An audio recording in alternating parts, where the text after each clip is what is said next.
Fala pessoal, beleza? Idioma e cultura e história estão sempre ligados. Para a gente poder aprender um idioma, é sempre bom saber da cultura e da história do povo que fala o idioma que queremos aprender. E por isso hoje vamos ver os melhores filmes que se retratam coisas da cultura japonesa. Para começarmos, vamos falar sobre Wolverine Imortal, no Japão conhecido como Wolverine Samurai. Você provavelmente viu esse filme que fala sobre as aventuras do herói da Marvel no Japão. Ele foi bem coerente, acertou em muita coisa, inclusive nas questões como segurar a espada com as duas mãos, das refeições, os cenários, foi tudo muito bem feito. Mas teve um pequeno detalhe. Eles usaram muitas armas, principalmente entre os vilões. No Japão, nem mesmo a Yakuza, que é a máfia japonesa, dispõe de tantas armas de fogo. Essa parte não foi realista, mas tirando essa parte, eu achei incrível, inclusive, que um filme hollywoodiano de ficção conseguiu acertar em tantas coisas sobre a cultura japonesa. Então, se você viu, já pode rever, prestando atenção nesses pequenos detalhes, ou se você não viu, eu recomendo, porque além de falar sobre as questões culturais do Japão, ele também é um filme muito bom.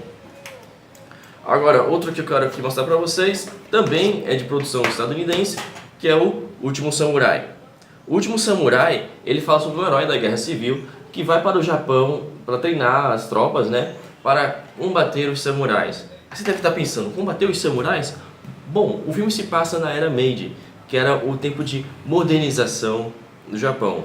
E naquela época, o governo achava que para modernizar o Japão, eles precisavam acabar com as coisas que eram vistas como ultrapassadas, como dos tempos antigos. Então, eles queriam extinguir a ordem dos samurais. Porém, os samurais não simplesmente aceitaram isso, Eles simplesmente disseram, não, cara, você quer acabar com o que eu fui treinado para a vida. Então, eles se rebelaram, Tiveram várias batalhas, inclusive os samurais fazendo isso acreditando que estavam a serviço do imperador. Esse filme, apesar de ter várias coisas fictícias, é baseado num momento histórico real, então é muito bom para vocês compreenderem também um pouco sobre a vida dos japoneses. E um clássico das artes marciais japonesas, um pioneiro, que não tem tantos efeitos especiais bacanas ou movimentos bonitos, é a saga do judô. Esse DVD que eu tenho é o duplo, que tem o 1 e o 2. E os dois são muito bons, são muito interessantes. É de Akira Kurosawa, um dos melhores cineastas do mundo e também um dos mais renomados do Japão. O filme fala a história de Sanshiro, que é um jovem que quer aprender artes marciais para se tornar mais forte.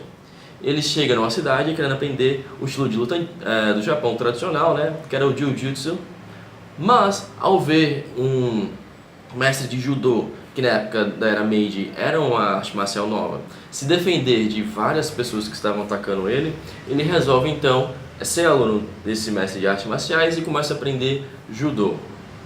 O filme tem várias aventuras, tem vários combates, inclusive no 2 tem uma cena de luta na neve, mas devido às limitações técnicas da época, o filme é antigo, é preto e branco ainda, e também por o judô não ter movimentos tão cinematográficos como artes marciais feitas com o Kung Fu e o Taekwondo, muita gente poderia estranhar, mas Akira Kurosawa faz de um jeito que você ainda se sinta muito envolvido com a série.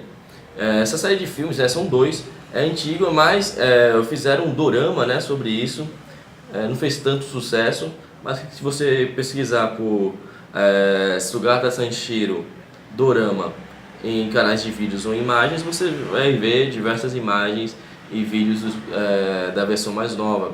Os movimentos foram muito exagerados e parecia mais uma caricatura do original, então eu recomendo o original. Outro filme que também não pode faltar quando você quer falar de cultura japonesa é Ran, ou Han, se você preferir chamar assim. Se passa também no Japão antigo, nesse caso do século XVI, ou seja, antes da Era Meiji, antes desses que a gente viu, e é sobre uma guerra que se inicia entre os herdeiros de grandes terras. Eram 3 filhos, o pai deles estava morrendo, ele era um senhor de diversas terras, e dois deles, os dois mais velhos, começam a se combater numa guerra gigante para saber quem conseguiria o domínio de todas as terras, enquanto o pai deles disse que na verdade ele ia separar pedaço por pedaço para cada um.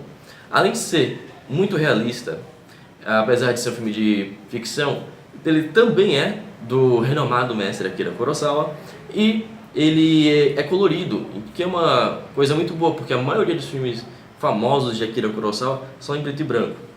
Ele também, apesar de ser totalmente de ficção, retrata muito bem como era o mundo do Japão antigo. E devemos lembrar também que você está vendo o filme e você acha que faz mais tempo, né? Mas não, século XVI não é tão antigo assim. O mundo já estava na era moderna, estávamos nas grandes navegações, mas mesmo assim o Japão estava daquele jeito, né? Com samurai e tal. A modernização do Japão foi muito tardia e você pode perceber isso também.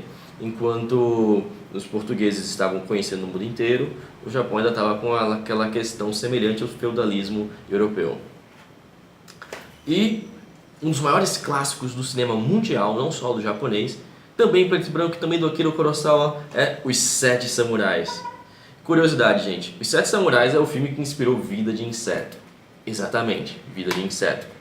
Bom, Os Sete Samurais é um filme que narra a história de um samurai veterano, né, já coroa lá, que foi contratado por um vilarejo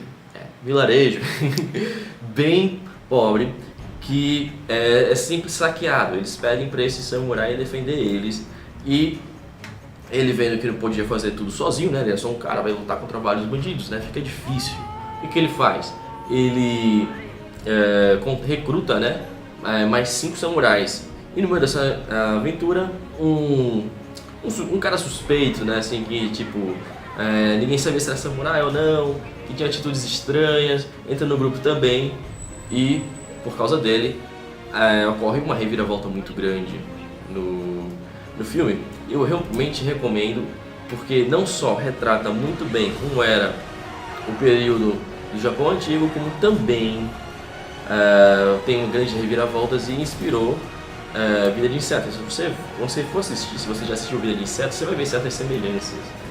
E também tem um pouquinho de humor no filme, que é muito legal, porque mistura o drama, né, com humor e com ação. Sensacional.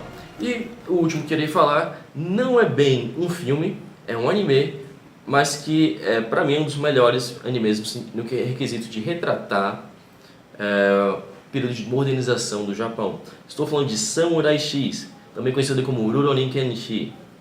Samurai X também tem um live action, que inclusive eu cheguei a ver ele em anúncios em lançamentos da Netflix, mas como a Netflix muda sempre o catálogo, é possível que não esteja mais lá. Samurai X fala sobre Kenji Himura, que era conhecido como Batosai, o Retalhador, que era, na história do desenho, um samurai encarregado pelo governo japonês de fazer o serviço sujo, né?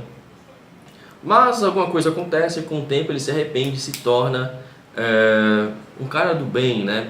Inclusive, a espada dele, ele inverte a lâmina para que ele nunca mais conseguisse machucar ninguém, mas que, dependendo da situação, ele poderia se machucar.